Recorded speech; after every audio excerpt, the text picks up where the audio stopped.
Problems with the Affordable Care Act are mounting. The website Woes, apparently just the tip of the iceberg. Health and Human Services Secretary Kathleen Sebelius testified before a Senate committee again Wednesday morning. Here with more on the healthcare hassle, Chris Casteel from the Oklahoman's Washington, D.C. Bureau. Chris, how are you this morning? I'm fine, Dave. How are you doing? I'm doing well. Eager to talk about the healthcare hassle. And probably won't say that again during this taping because clearly I can't say it. But getting into the details here, during Wednesday's hearing, Sebelius conceded that the website was deeply flawed, and she mentioned there were hundreds of fixes. So my question to you, Chris, is will they make the initial deadline of having HealthCare.gov repaired by November 30th, and what are people doing in the meantime? Well, you know, they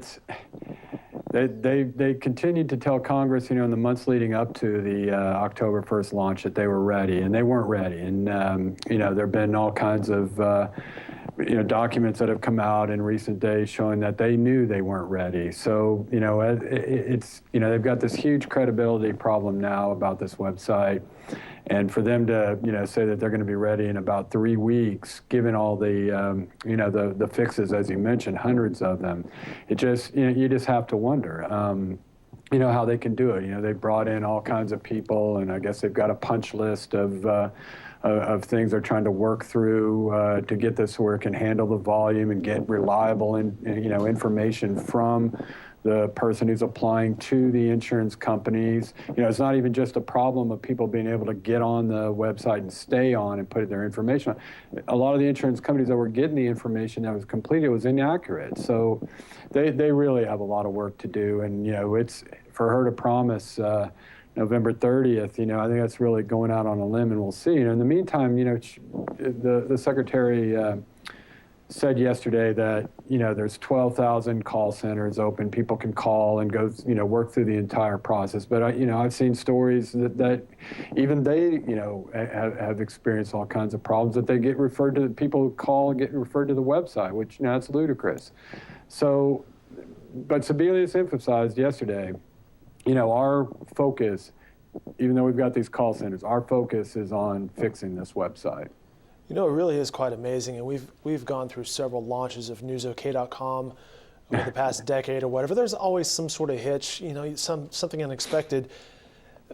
But in this case, it really is quite amazing, isn't it? They knew this was coming for a long time. This is the most high-profile website, and there are other big websites out there that they could glean information from for load testing, such as an Amazon or a Google or whatever. It really is kind of amazing that it happened this way. It is and it isn't. I think it speaks a lot, Dave, to the whole government IT issue. You see reports constantly of almost every agency, whether it's the IRS, whether it's the FBI, just how behind they are, in technology, and how difficult it is. It seems to be, whether it's the federal contracting process or whatever it is, they just seem to not be able to get it, but this is so high profile, it's such a big deal that, the failure here really, as you say, it's just kind of amazing. We're chatting with Chris Casteel via Skype. He's in Washington. I'm here in Oklahoma City. Another point, Chris, there's been a lot of clarifying by President Barack Obama in the past weeks over the comments he made several years ago. Back in 2009, President Obama promised the American public, quote, "If you like your health care plan, you'll be able to keep your health care plan, period." Well, Chris, that sounds pretty definitive, but we're finding out now that may not be the case. Yeah, that was really one of the major promises of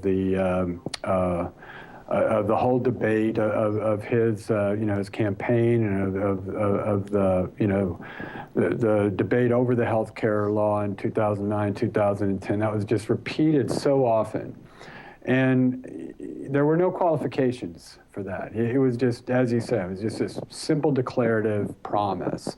And, that has obviously turned out not to be the case. Primarily what we're talking about here is what the White House says, like 5% of the people with insurance who are buying it through the individual market. And the reason it was wrong is because it had to be, now they're saying, well, what we meant was if your plan was grandfathered in. But what we meant was.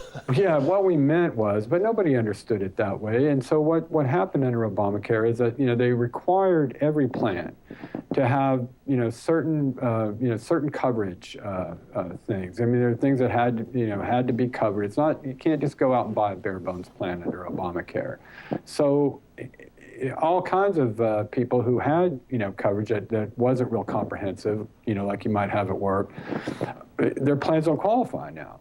So they're getting cancellation notices. You can't have this. Literally, you cannot have this plan anymore. It doesn't qualify as a legitimate health insurance plan under Obamacare. What those numbers are, it's unknown. They keep trying to stress that it's the just the people who are buying in the individual market, but really, all kinds of plans have had to adjust to these new requirements. So that really has become, a major issue for Republicans and for everybody. Looking at, how this thing is, what's going to be required of them to carry when they purchase health insurance. No matter whether you need it, no matter whether you want it, you've got to have this in your plan.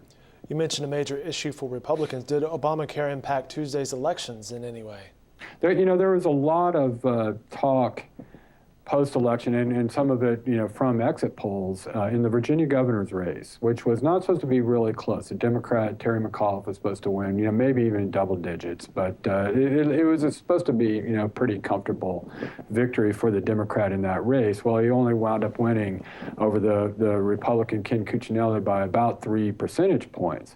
And what Cuccinelli did in the last couple of weeks was focus on Obamacare and this promise, and the failed rollout of it. And there were exit polls showing that a majority of Virginians, I think it was like 50-something%, low 50s, 53%, I think, oppose Obamacare, and of those, I think it was 80-something% that voted for the Republican in the race. So a lot of people think that even more than the government shutdown, which helped the Democrat, the Obamacare rollout had a major impact in tightening that race towards the end. And of course, even before that race, there was a lot of talk about how Obamacare was really going to hurt Democrats in 2014. Those races are a year away.